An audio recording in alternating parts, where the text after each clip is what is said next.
especialista en filosofía contemporánea, particularmente el pensamiento de la diferencia, de la ética, etc. A medio plazo, Expresa tiene como objetivo, por un lado, seguir profundizando en la filosofía leniana desde un punto de vista historiográfico, y por otro, orientar los conocimientos obtenidos en sus anteriores investigaciones a la ontología del presente en el mundo globalizado, particularmente al replanteamiento que hace al replanteamiento del humanismo a la luz de las nuevas tecnologías, desde el prisma de un poshumanismo cultural contrapuesto a los postulados humanísticos liberales del poshumanismo científico o transhumanismo. Gracias. Muchas gracias, Luis, y muchas gracias a los organizadores por contar conmigo. Pues bueno, la ponencia se titula Del ecologismo como neobarroco, un ethos de resistencia terrestre. Y me vais a permitir que comience con una cita, ¿no? Hay que aprender a resistir, ni a irse ni a quedarse, a resistir, aunque es seguro que habrá más penas y olvido. Ángel. Y bueno, comienzo con el primer apartado, que es un apartado introductorio que se titula Uno solo o varios neobarrocos. Pues bien, a simple vista, la del barroco parece ser una cuestión alejada de nosotros, de nuestra actualidad e intereses más inmediatos, relegada por ende al escrutinio del curioso o el especialista. Sucede, sin embargo, que este movimiento artístico, filosófico y cultural responde a una actitud o una disposición netamente humana. Esa actitud es la de la resistencia. Ante el inevitable declive del ideal teológico a los albores de la modernidad, acorralado el misterio de la espiritualidad cristiana por la nueva hegemonía de la ciencia exacta en el ámbito de la naturaleza y de las ideas claras y distintas en el del espíritu, quienes pertenecían a ese mundo en extinción se vieron obligados a resistir. Y resistir, como escribió el poeta, no es irse ni quedarse. Es decir, resistir no consiste en una retirada, pero tampoco puede consistir en una actitud acomodaticia frente a aquello a lo que se resiste. La resistencia implica, además, una situación de debilidad o un cierto sometimiento, la imposibilidad de revertir por completo la situación e imponerse a lo dado, que solo podrá combatirse desde dentro, esto es, asumiendo su inevitable hegemonía, pero contraviniéndola allí donde haya el más mínimo margen de maniobra. En ese sentido, Foucault explicaba la resistencia como aquel elemento que distingue la relación de poder de la de dominación. La resistencia es, por ende, el espacio de libertad y de creación que la acción orientada al control de la acción, es decir, la acción de poder, deja en el actor de quien la padece. Luego, la resistencia es siempre una especie de exilio interior, de ahí que se la haya calificado de íntimo, no en el sentido de una esencia individual, sino en la medida en que atañe a sí. Pues bien, desde este punto de vista, la resistencia característica del barroco consiste en un ethos o una actitud vital con la que se responde a un problema más o menos acuciante que se nos impone con la fuerza de un poder. Es decir, que nos somete en cierta medida, aunque no llegue a dominarnos por completo. Si ahora volvemos la vista hacia nuestra actualidad, de la que el barroco parece separarnos en un principio, advertiremos que entre los problemas urgentes que atenazan se destaca, por derecho propio, el deterioro ecológico del planeta debido a la acción humana. El viejo ideal humanista del progreso indefinido, cifrado en el sometimiento de la naturaleza, presenta por doquier síntomas de agotamiento. Un planeta finito no puede soportar un progreso ilimitado y esta desproporción se evidencia en una erosión de la biosfera o el sustrato natural sobre el que se levantan tanto nuestras civilizaciones técnicas como los ecosistemas que habitan la otra especie, que ya es probablemente irreversible a la vista de los datos disponibles. Ante esta situación, que es de sometimiento ante un poder, se hace preciso resistir.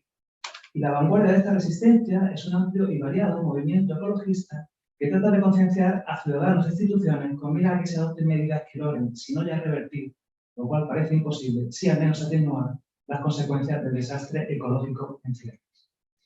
Pero ¿por qué esa resistencia del movimiento ecologista constituye específicamente un ethos neobarroco? Pues bien, en el pliegue, Gilles Deleuze definía el barroco como un último intento de salvar el ideal teológico ante su inevitable declive. Por eso la filosofía de Leibniz no solo no renuncia a los principios, sino que los multiplica hasta el infinito, con la sola intención de justificar a Dios. El filósofo del barroco es entonces un abogado defensor de Dios mismo, que se esfuerza por justificarlo, por seguir haciendo presentable su ideal, un ideal por lo demás, que bueno, ya condenado al fracaso o indefinido.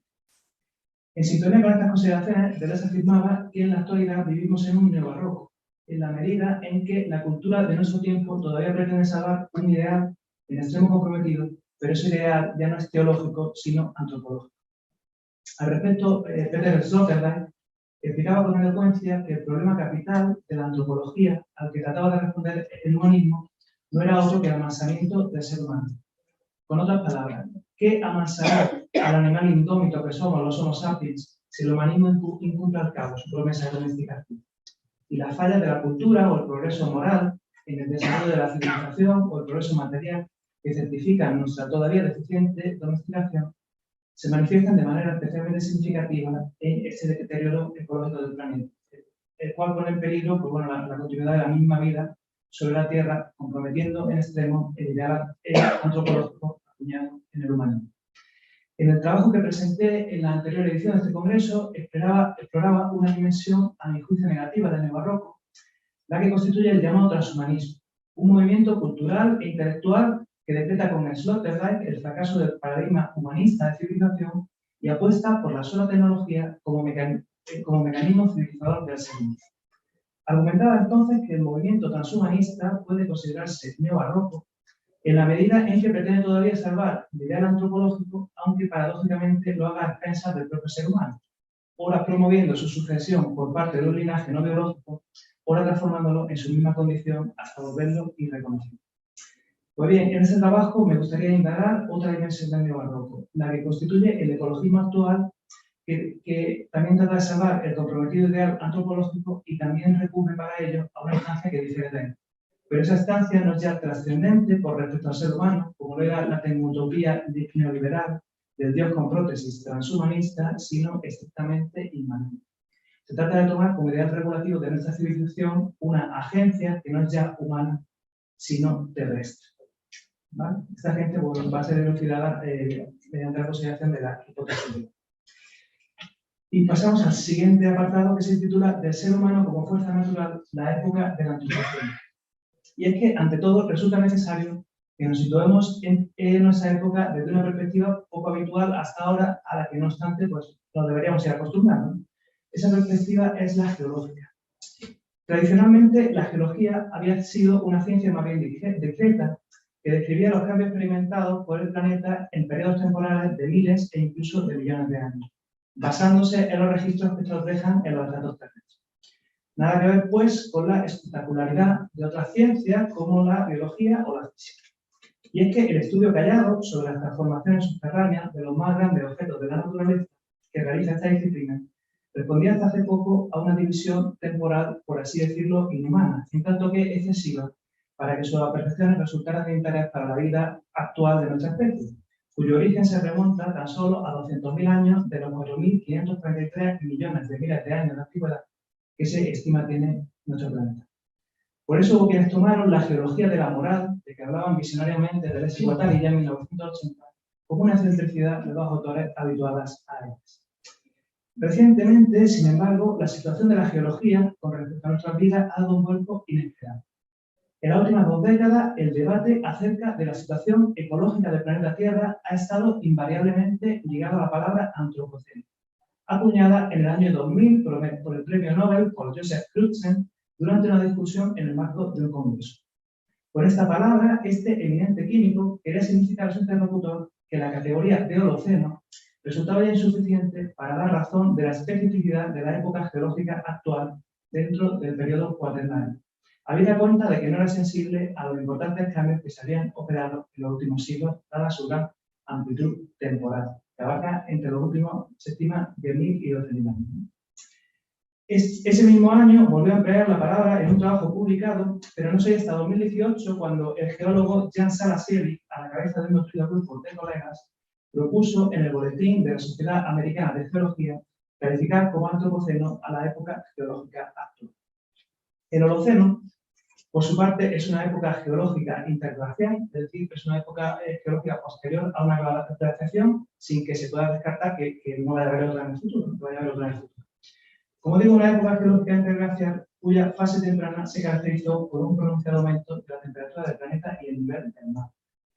que se estabilizaron respectivamente hace 11.000 y 8.000 años, alcanzando una meseta en la que han permanecido hasta el tiempo. Pero lo más relevante es que esa meseta constituye el mayor intervalo de estabilidad que ha conocido el planeta Tierra en los últimos 400.000 años, y ha sido un factor determinante en el surgimiento de la civilización humana. Luego, decretar el final del Holoceno a favor del Antropoceno no resulta ser ni mucho menos un convencionalismo baladí de interés solo para el especialista. Supone, ante todo, el término de un largo periodo de estabilidad en el planeta Tierra al que parece haber puesto fin la especie que logró prosperar en su polvo. En términos técnicos, el Antropoceno designa actualmente una posible nueva época geológica del periodo cuaternario posterior al Holoceno, en que la acción humana ha llegado a ser determinante a nivel planetario, quedando incluso reflejada en los estratos terrestres. Si bien se trata todavía de un concepto científico informal, entre los geólogos existe un amplio consenso al respecto. El ser humano, en suma, ha dejado de ser un habitante más del planeta para convertirse en un actor geológico de primer orden, y esto se ha debido a una multiplicidad de factores que resultan perceptibles en los estratos geológicos, algunas de cuyas principales consecuencias se aunan en el fenómeno conocido como calentamiento global antropogénico o cambio climático, sin que puedan, no obstante, ser reducidos a él.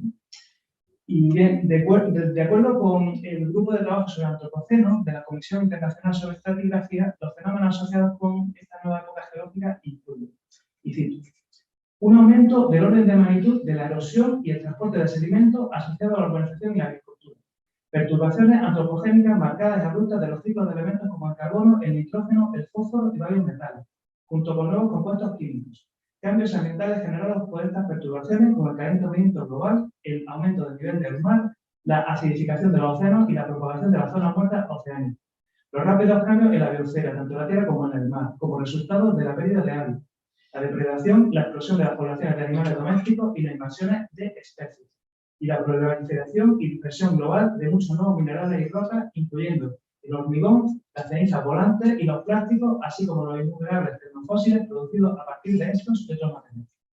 Fin de la cita. Pero hagamos un breve repaso también de las consecuencias del cambio climático del calentamiento global, ¿no? Atendiendo al último informe del IPCC, ¿no? Al respecto, para ponderar este impacto, ¿no? Entre las consecuencias del cambio climático observadas actualmente se cuentan los impactos generalizados en ecosistemas, personas, asentamientos e infraestructuras, debido al aumento de los fenómenos climáticos y meteorológicos extremos. A corto plazo, es decir, entre 2021 y 2040, el calentamiento global, que se prevé sobrepasará los 1,5 grados centígrados, supondrá pérdidas severas de biodiversidad y riesgo creciente para la población humana. Más generalmente, un estudio elaborado en 2019 por científicos de más de 50 países mostró el impacto que el ser humano ha tenido en la biodiversidad y los ecosistemas a través de las sociedades industriales. Destaco varios sitios al respecto. 1 millón de especies, aproximadamente una de cada 8, se encuentra actualmente en peligro de extinción. En torno al 75% de la superficie terrestre del planeta y al 66% de la superficie oceánica están severamente alteradas por la actividad humana, y los ecosistemas naturales han perdido la mitad de su área. En otro estudio se prueba que la erosión producida por el ser humano es comparable con la que resulta de las fuerzas naturales. Finalmente, el escritor científico Oliver Morton ha estimado que la acción energética humana es de 17 teravatios y ascendería a 90 teravatios si todos siguiéramos los patrones de vida estadounidenses. Comparable, por ende, con los 40 teravatios que ejercen las placas tectónicas. Luego, la potencia del ser humano actual es comparable a las fuerzas naturales terrestres, y la geología pretende hacerse cargo de este fenómeno mediante el concepto de antropoceno, que se remonta por lo demás a una época reciente y obliga a esta disciplina a considerar periodos de tiempo mucho más breves que los que eran habituales, dados tanto la magnitud como la rapidez de los cambios que están teniendo lugar en los datos geológicos a consecuencia de la acción. Si bien Crutzen proponía tomar el comienzo de la revolución industrial como punto de partida del antropoceno, actualmente el grupo de trabajo sobre el antropoceno plantea situar su inicio a mediados del siglo XX, coincidiendo con el despliegue de las señales geológicas indirectas conservadas en estratos recientemente acumulados y resultantes de la gran aceleración del crecimiento demográfico, la industrialización y la globalización.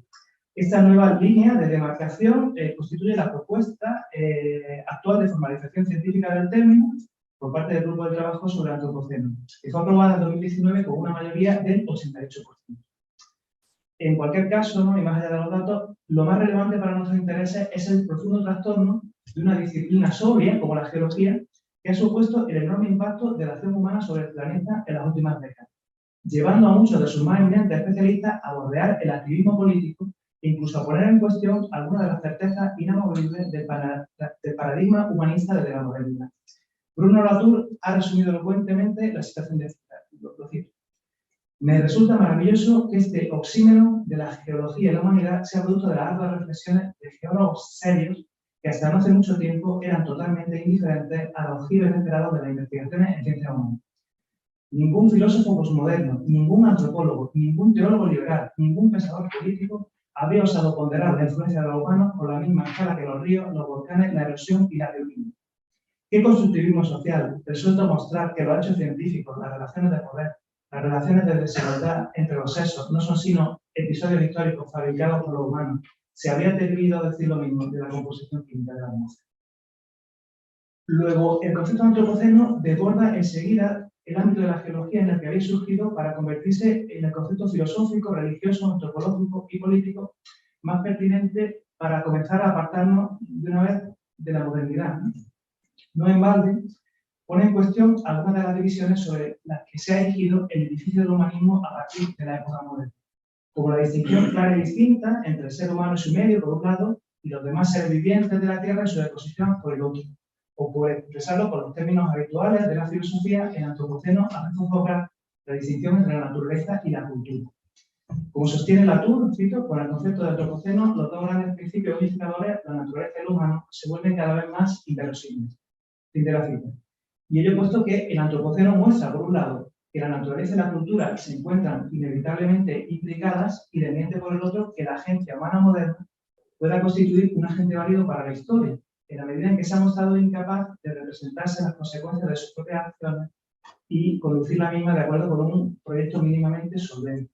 Antes bien, como señala Jorge Riesman, el ser humano moderno se comporta como un alienígena que esquilma impiadosamente un planeta ajeno. Y como advirtiera Foucault, lo propio de la modernidad es ese divorcio entre el pensamiento y la espiritualidad o las transformaciones prácticas que han de operarse en el sujeto para que acceda a la verdad, haciendo en lo sucesivo del pensamiento mera teoría del conocimiento y privando al sujeto del efecto de contragolpe de la verdad que lo conmueve y transforma a nivel existencial y no meramente representacional. Entonces nos dice Foucault, el sujeto es capaz de verdad, pero ésta no es capaz de salvar. A lo que el antimoderno Latour apostillaría que saber sin actuar es no saber. Esto es, que una agencia incapaz de representarse las consecuencias de su acción y de modificarse conforme a ellas, en tanto que imperativo de verdad, no es una verdadera agencia. Luego, si hoy por hoy, incluso en la naturaleza, resulta ser, en cierto modo, una producción humana, ¿no podrían resultar sus vicisitudes tanto más relevantes para orientar nuestra acción como las del ántropo de la modernidad, cuya agencia miope nos ha conducido al actual desastre ecológico? Bueno, vamos a tratar de explorar esta posibilidad en el último apartado, ¿no?, dedicado a la hipótesis de Gaia. Y bueno, al igual que otras grandes historias, la de la hipótesis de Gaia, pues bueno, tiene un comienzo tan modesto como singular. A mediados de los 60, década de la llamada conquista del espacio, de James E. Lovelock, que bueno, era un químico e ingeniero estadounidense, trabajaba para la NASA en el Jet Propulsion Lab de Pasadena junto con Diane Hill. Ambos redactan un artículo acerca de la posibilidad de hallar vida en Marte, en el que proponen que para averiguarlo bastaría con determinar desde la Tierra si su atmósfera se encuentra en equilibrio químico o no, a través de un sencillo aparato de medición, lo cual contrastaba claramente con la estrategia oficial de enviar costosas naves al planeta rojo. Del mismo modo, pensó Lovelock, un extraterrestre bien podría determinar que hay vida en la Tierra sin moverse de su planeta. Le bastaría con constatar que la atmósfera terrestre se encuentra en desequilibrio. Luego, lo propio de la vida es influir en el medio para garantizar sus condiciones de habitabilidad, contrarrestando en el tiempo cualquier fenómeno que la ponga en peligro y propiciando así el desequilibrio químico de la atmósfera. He aquí la valiosa intuición de Lovelock que da a Gaia carta de naturaleza. Y Latour contrapone simétrica e inteligentemente el descubrimiento de Lovelock, que nos saca de la modernidad, al de Galileo, que nos introducía en ella. Si bien Galileo asemejaba la Tierra al resto de planetas desde el punto de vista de su movimiento a condición de dejar a un lado las cualidades secundarias a favor de las primarias, Lovelock rescata las cualidades secundarias de nuestro planeta para distinguirlo de cualquier otro, en tanto que planeta vivo. Así, si el primero nos llevaba del mundo cerrado, al universo infinito, por hablar con Coire, el segundo nos hace recorrer el camino inverso para dirigir hacia nuestro planeta una mirada nueva que abarca su comportamiento, además de su movimiento. Transitamos, pues, de la Tierra que se mueve de Galileo a la Tierra que se conmueve, unida a Lovelock. ¿Pero en qué consiste esta conmoción de la Tierra llamada Gaia y por qué nos combina habitarla de otro modo? Primeramente, Lovelock y Margulis definen Gaia como la biosfera y todas las partes de la Tierra con las que interactúa activamente. Es decir, como el conjunto formado por todos los organismos vivos del propio planeta y sus relaciones activas y recíprocas. En este contexto, la conocida como hipótesis de Gaia postula que los seres vivos son capaces de regular colectivamente determinados aspectos de su entorno abiótico o desprovisto de vida, tales como la composición química de la atmósfera y los océanos o el propio clima. Se apela entonces a una nueva entidad biológica como agente de estos cambios, ¿no? Esta entidad es la vida escrita con V mayúscula, que se diferencia de la vida escrita con V minúscula. La vida con minúscula es el conjunto formado por las propiedades que tienen los seres vivos actualmente existentes, y en cambio esta vida con mayúscula en términos técnicos es el clado que se deriva del último ancestro común universal. Un clado es un grupo natural que comprende a un ancestro común y a todos los descendientes, estén extintos o no. Entonces es el clado de la vida que toma como referencia el último ancestro común universal de los seres vivos actuales. Pues bien, dadas sus particularidades, esta vida se sitúa en los intersticios de las diversas ciencias que estudian a los seres vivos y su entorno, de modo que ha pasado frecuentemente inadvertido. Demasiado amplia para la biología, cuyo estudio se limita a los organismos, a las poblaciones o a lo sumo a las especies. Demasiado difícil de detectar en el balance energético de la Tierra para la climatología. Demasiado viva para entrar en el ámbito del estudio de la ciencia del sistema Tierra. Sobre esta escurridiza pero importante entidad y sus aspectos centra su atención la hipótesis de Gaia. Cito brevemente a Lewton. La vida altera masivamente su entorno global. Tanto es así que resulta difícil separar los límites de la vida de su entorno. De ahí el nombre dado a esta complicada entidad que resulta de esta interacción, Gaia. Estudiar el comportamiento fisiológico y ecológico de esta entidad ha sido el programa central de la investigación de la cita. Luego, Gaia comprende tanto a esa entidad longeva y escurridiza que es la vida como sus efectos en el entorno, bajo el postulado de que la vida no habría sobrevivido sin afectar a sus condiciones de habitabilidad. Por eso, la atmósfera de la Tierra no ha llegado al equilibrio químico del resto del planeta, es decir, de los planetas muertos. Al respecto, Lovelock constata que los factores geoquímicos no son suficientes para explicar el balance terrestre, atendiendo primeramente a la extraña proporción de oxígeno y dióxido de carbono que presenta nuestra atmósfera. Veamos varios ejemplos de este balance químico terrestre. El agua debería haber desaparecido de nuestro planeta, según estos factores geoquímicos, y sin embargo persiste y en grandes cantidades. La concentración de oxígeno del 21% en la atmósfera terrestre es en su mayor parte un producto biológico resultante de la fotosíntesis de cianobacterias, algas y plantas. Su concentración se calcula que en superficie sería tan solo de 10 a la menos 12 atmósfera en ausencia de vida. El dióxido de carbono, por otra parte, debería encontrarse en la atmósfera en una proporción mucho mayor, similar a la de Marte y Venus, cuyas atmósferas están dominadas por este gas, pero se fija en el suelo debido a la acción de las plantas y a los microorganismos. Por otra parte, el nitrógeno debería encontrarse disuelto en los océanos en lugar de la atmósfera, lo que haría de esto un ecosistema inhabitable.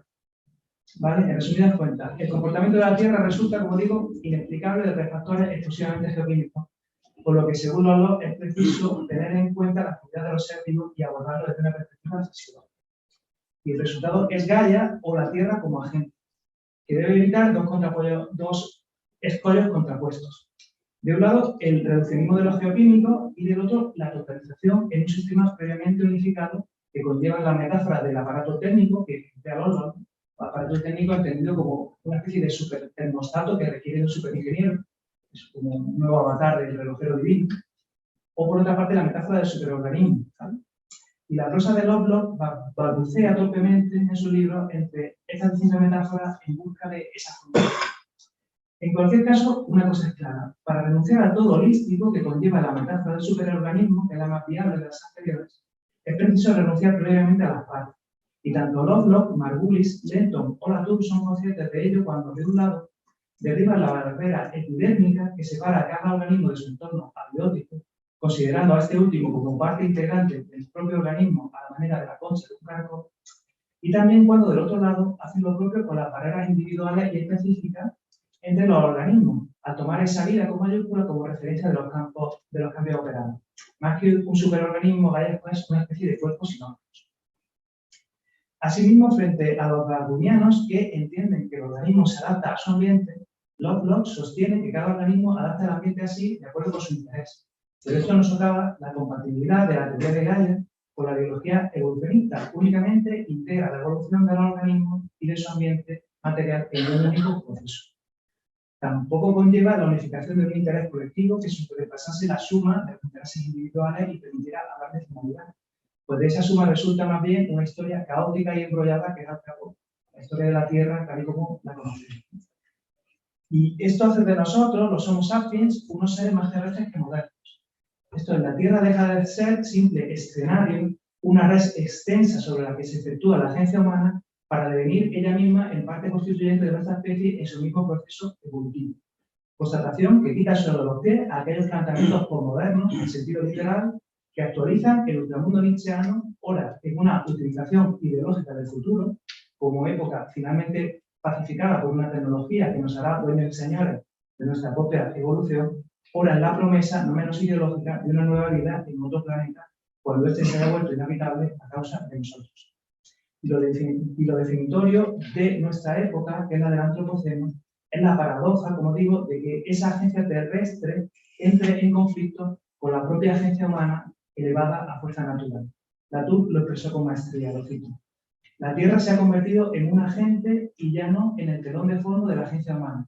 Más precisamente, la agencia de la Tierra no es la de un poder indiferente que actúa al azar como siempre lo había hecho, sino la de un contrapoder que contrarresta específicamente la acción humana, lo que se registró primero como la cuestión pública del calentamiento global y luego como el periodo geológico del antropoceno. Fin de la cita. Y termino con una breve conclusión. De acuerdo con lo expuesto, el movimiento ecologista, y particularmente esa comunidad compuesta por los teóricos de Gaia, constituye actualmente un ethos de resistencia terrestre susceptible de ser calificado como neobarroco. Esto es así, por un lado, porque por un lado presenta una resistencia obstinada frente a la dinámica antropológica, científica, política y filosófica, frente a la dinámica elevada de la modernidad, que conduce al desastre ecológico. Y por otro lado, articula esa resistencia con miras a salvar el comprometido ideal antropológico, tomando como principio regulativo una agencia que excede la humana, aunque no pueda por menos de integrarlas, la agencia terrestre que acabamos de dilucidar. Así, estableciendo una relación entre el ecologismo y la otra forma de neobarroco que consideramos al comienzo, podríamos afirmar que más que el proyecto ultramoderno de un transhumanismo, la agencia humana debería tender hacia una transhumancia, esto es, hacia una subsunción en la agencia terrestre a la que en última instancia pertenece incluso a nivel evolutivo. Por último, si bien a menudo se ha acusado a los científicos que han concebido la hipótesis de Gaia o descrito la época geológica actual como un antropoceno de politizar su investigación, lo cierto es que las connotaciones políticas de ninguna de estas teorías resulta comparable a las que conlleva el concepto de naturaleza heredado de la modernidad. Y sin embargo, la resistencia ecologista llevada a cabo por estos científicos, devenidos en intelectuales específicos, constituye el punto de partida irrenunciable de toda política a la altura de los tiempos. Pues como señala Richman, no hay un hecho social total, pero sí un hecho ecológico total. Sin una biosfera habitable, lo demás son. Hasta aquí mi intervención. Muchas gracias.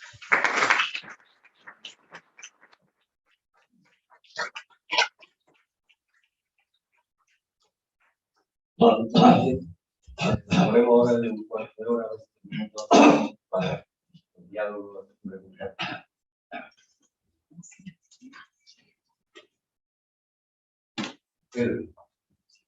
Perdona, te pido la palabra por si falta tiempo, ¿no? Porque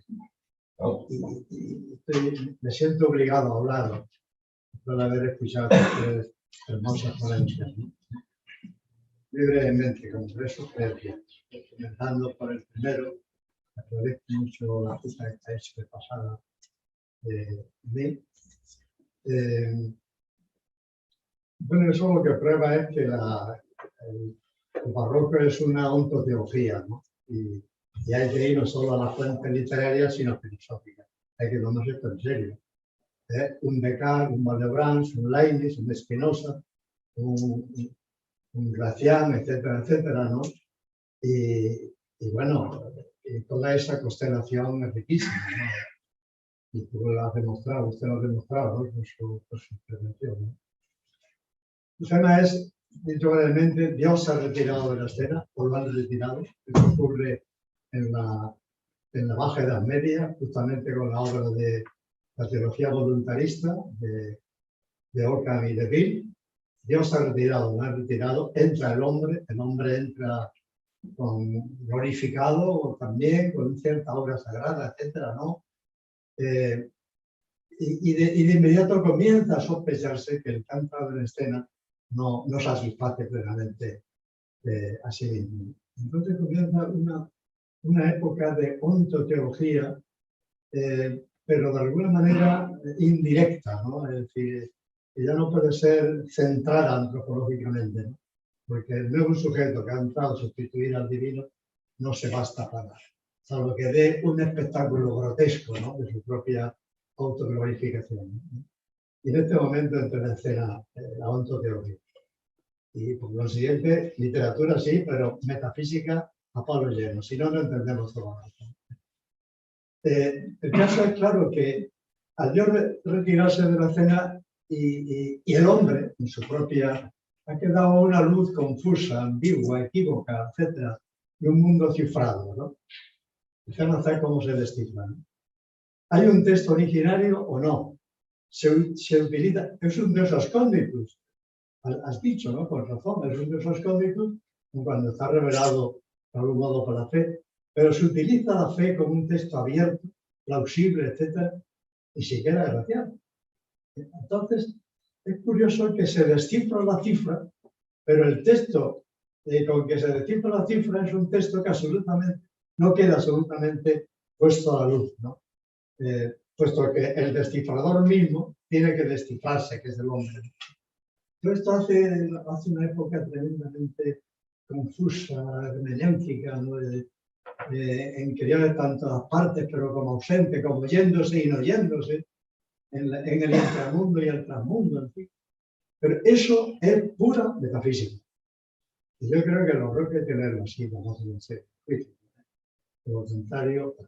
Bueno, esto me lleva a sugerirle a Agustín en una bellísima ponencia, en esta relación de Lezama Lima con María Zambrano, que me ha gustado muchísimo, salvo el título.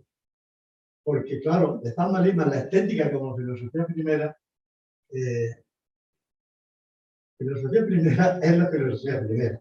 Y no vale ni siquiera un parangón con la filosofía primera, la ética, como filosofía primera de Levinas, ¿no? Tú has mostrado una especie de reencuentro de ambos en algo así como una razón poética. Está sugerida en el poeta y está luego tematizada de manera única. Hay preludios de la razón poética en los escritos de la guerra civil, pero justamente en la primera etapa del exilio, cuando todavía está Europa en la Segunda Guerra Mundial, de catástrofe absoluta, por consiguiente, la vida en catacumbas, etc. Cuando comienza María Zambrano a tematizar ese tema. Escribe Delirio y Destino, escribe Poemas y Temas, etc. Y claro, entonces el contacto con la poesía es fundamental. Pero hasta que no damos en la razón poética, es decir, se está construyendo justamente en estos años, no tenemos la clave de lo que es filosofía primera en ese momento, que es una síntesis de filosofía, teología, filosofía, poesía y religión. Teología, poesía y religión. Y que para ella está en el sentido originario. El sentido originario, que le suena de Zubiri, ella lo convierte en el sentir religioso estricto, ¿no? El sentimiento criatural de la dependencia, etc. Por tanto, ese encuentro es tremendamente prometedor, tal como tú lo planteas, pero de nuevo nos lleva a que si hay filosofía primera, está en la síntesis de filosofía, poesía y religión, tal como lo intuye ella. no es la estética. En el barroco ni siquiera la estética es filosofía primera, porque en el barroco todavía la estética es una Spiegelung, es decir, una especie de reflexión especular de lo que es la metafísica antropológica. Me ha parecido tu texto precioso, bellísimo. Y bueno, el otro texto, también poderosísimo, ¿no? La verdad que ha sido suculento, también poderosísimo, ¿no? Y yo lo que he hecho en falta es que cuando han apostrofado, a quien han llamado, ¿qué filósofo han tomado en serio esto de la ecología, etcétera? Ahí falta una mención de Heidegger. Todo el segundo Heidegger es justamente eso, todo el segundo Heidegger. Ha sido tomado con razón como uno de los grandes padres fundadores del movimiento ecológico, incluso como religión. Y el amigo del hogar y tantos otros textos te darían claves enormes. Luego, claro, cabe entrar por otros registros, ¿no? Pero el Heidegger es absolutamente insuperable, ¿no?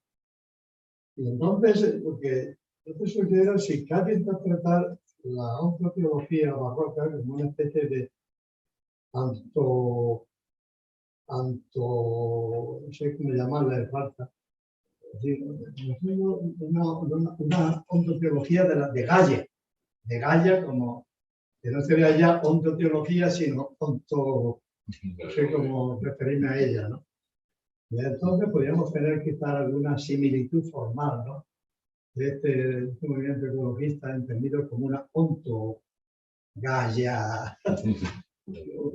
Gaialogía, ¿no? Así como no invento la palabra, ¿no?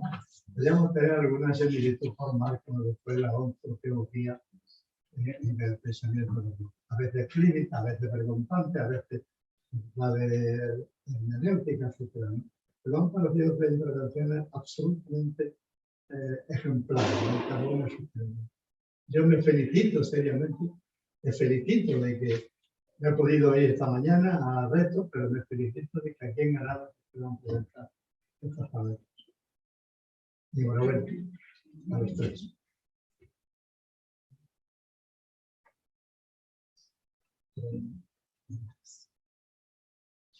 Bien, yo quisiera comentar algo a partir de allí y plantear un poco, digamos, como en una consideración final en relación con lo que presentaba. El trabajo que venimos realizando en el seminario tiene, digamos, como al menos tres inversiones. Esta era una inversión en el barroco hispano. Y la otra, que sería una inversión en el barroco latinoamericano, que me parece que puede ser incluso productivamente complementaria, que estaría, digamos, en relación con las comunidades eclesiales de base. Me parece que la entrada del barroco hispano, sobre todo en Gracián, es más persona, más de la concepción del individuo occidental. Me parece que en América Latina es fructífera una entrada no solamente personal, sino también comunitaria. Y creo que si alguien lo ha logrado, digamos, en el plano ya más efectivo, pues han sido lo que se ha denominado las comunidades eclesiales de base, que fueron lideradas por la teología de la liberación.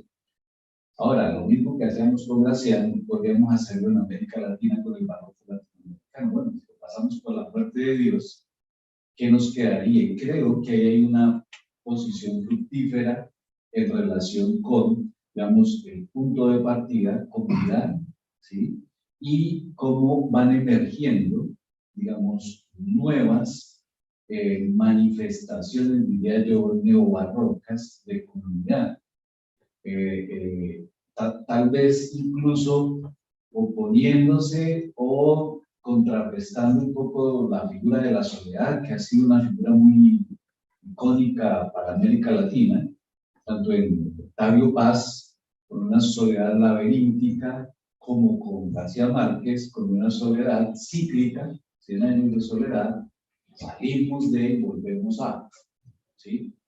Y cómo, digamos, esta figura, digamos, de la comunidad, pues, generaría como al